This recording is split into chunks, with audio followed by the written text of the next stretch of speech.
As I say, this book is not for you to, I'm not doing this for you to go out and buy this book. Do not do that, please. But just to talk a little bit about myself, I went to school in Laventille, RC, from the time I was 5 years old. So I did my first communion and everything there. And then when my mother was going to live in England at the time, at the time in the 50s, everybody was running to England. She took me to live in Belmont. So I continued my education at Belmont Methodist. I lived on board with the Highlands then, the great athletes from the two Highland brothers who lived in, who were from Belmont.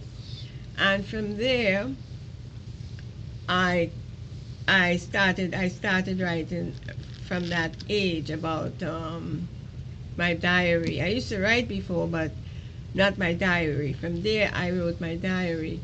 Then, as I grew older, my friends, because I had so many old lady friends, they encouraged me. They always said they found well my story, but I don't know what they were thinking.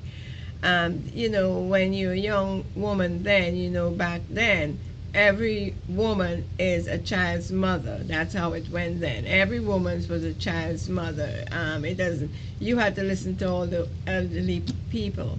So anyway, the old ladies, they always said, and watching my life as I grew up into a woman, said, Leah, write your story, write your story. But I remember as a child, my daddy, when he saw me with a piece of paper, he would be sad. He never told me why he'd be sad, or he never made a fuss. My father was a man of few words, and he didn't scold me right. I was like his, maybe I'll say I was a spoiled child. But he didn't say much, but you could see the difference. You could tell the difference come over him.